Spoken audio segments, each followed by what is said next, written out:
let's get on to producing some sound on the trumpet. The first thing you'll need to do is to take out your mouthpiece. The mouthpiece is the part of the trumpet that produces all the sound. Before we even make a sound on the mouthpiece, we're going to learn to form what we call an embouchure, which is the way you position your mouth produce a sound with the mouthpiece. A trumpet embouchure looks a little bit like this. And what we need to do to form that position is imagine you saying the letter M silently. We're not actually saying the word, but you're just posing your lips like you're saying the letter M. So do that with me. Okay. It shouldn't be rolled into your teeth, just in front of your teeth. Okay. Once you feel like you're saying the letter M, start pulling the corners of your mouth inwards and slightly downwards, like this. Okay, so I'm saying M, and I'm pulling my corners down. You should feel these muscles on the sides of your mouth working as you do that, especially if you've never done this before. It might feel a bit tiring at first. So those are some muscles that we're going to build up as we play. So one more time, rolling in the lips and pulling the corners down. Now what you need to do is just to start letting air flow. You just want to blow through your lips. And you might immediately start getting a sound like this.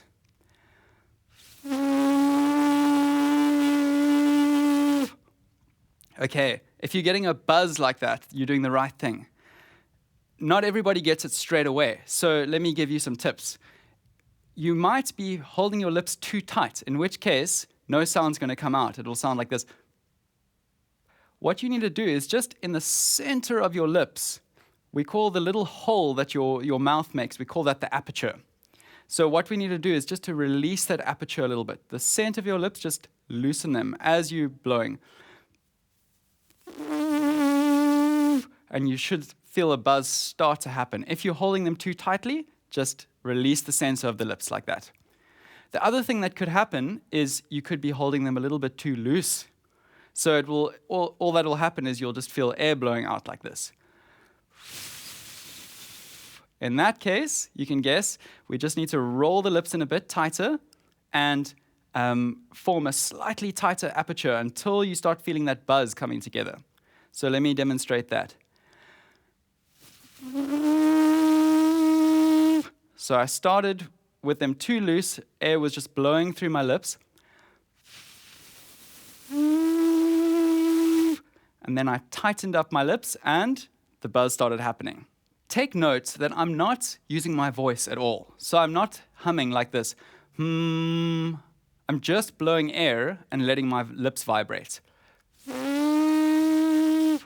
If you try and hum, it's gonna affect the way you blow. So just remember, all I'm doing is blowing. I'm not humming. Now that you're getting a buzz on your lips, try it on the mouthpiece. Even if you're struggling to get it on your lips, you might find it easier to do it on the mouthpiece for the first time.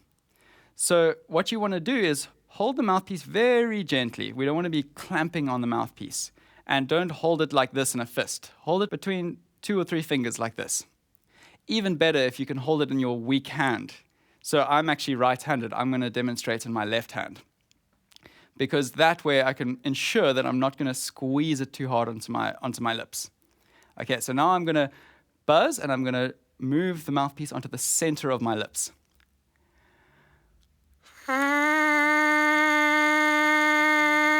Try that for me, and what I'll do is I'm going to count 4 counts in, and we can lift the mouthpiece up and try and blow it for 4 counts together. 1, 2, 3, 4.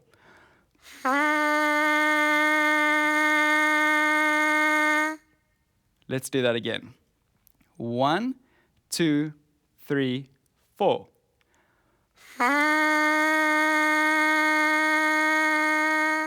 Remember, if you're able to get the buzz in your lips, but the sound doesn't want to come out on the trumpet, you might be clamping too hard onto your lips. So try and loosen up your arm, loosen up the mouthpiece so that you're not clamping it too hard. Remember that your lips need to vibrate. So if I'm demonstrating a buzz and I actually clamp onto my lip, you can hear how that just cuts the vibration off. So make sure that you're not clamping off the vibration with your mouthpiece either. The other thing I can mention is that you want to try and get the airstream coming out of your lips to go directly into the center of the mouthpiece. So try and not have your mouthpiece too low or too high. We call that the mouthpiece set. Okay. So if your mouthpiece set is too low, you might be clamping off your buzz. And you can see it's quite difficult to do that. If your mouthpiece set is too high, you might also struggle to get a buzz. So make sure it's in the center. And then just practice getting a buzz like that. Buzzing is one of the things that even today, after many years of playing trumpet, I pick up my mouthpiece and I start buzzing for the first thing before I even start playing my trumpet. So it's a good habit to get into. Take out your mouthpiece and try and sustain a note on your mouthpiece buzz before you even try and play.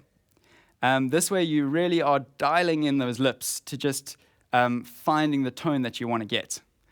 Now, also to use your ears a little bit while you're buzzing would be a good thing. And one thing you can listen out for is, are you getting a centered tone or an unscented tone? Now, there's no such thing as a perfectly centered tone, but we're always striving to get a more centered tone.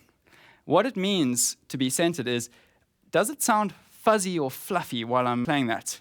Let me demonstrate what that sounds like if I'm uncentered and playing a fuzzy tone on my mouthpiece.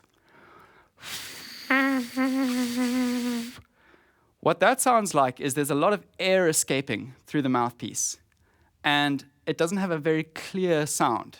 It sounds a little bit muffled and a little bit fuzzy. The more I center my tone, the more clear the buzz becomes, and the less air is escaping. So I'm going to try and center up my tone now.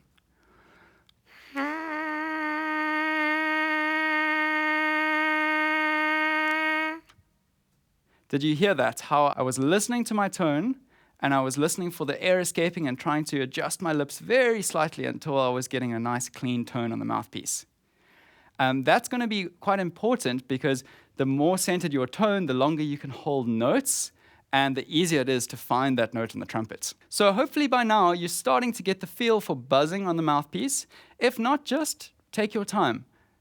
Pick it up a few times. Remember to remove it from your mouth and try again. Remove it, try again, and always try and extend your buzz. So if you're able to hold it for 3 counts, try and hold it for 4 counts. Or if you're able to hold it for 4 counts, try for 5 counts, and just keep extending it until you can feel like you're really sustaining that note. Another thing you can do to practice some lip strength, especially if you're struggling to produce a note on the mouthpiece, or if you're struggling to sustain a note on the mouthpiece, sometimes we just need to do some weightlifting, essentially, on your lips and on these muscles that we spoke about earlier. So what I like to do if I feel like I need to do some strength training is to take a pen or a pencil and to place it in between my lips, in front of my teeth, like this. So what I'm doing is I'm placing it in front of my teeth. My teeth are closed, and I'm trying to use my lips to suspend the pencil or to hold it straight. This way, I'm actually using the correct muscles around my embouchure to actually hold up the pencil. So that can help you find those muscles that you need to use while you're buzzing. So lift up a pencil and see if you can suspend it. It might fall out the first time you try it, but don't worry, just give it another try. And if you're able to do that, you know you're targeting some of the muscles that we're going to be using while we're playing trumpet. The pen or a pencil exercise is always great to do. Just be sure that you're not putting it in your teeth, because otherwise we're not actually using those muscles to lift it.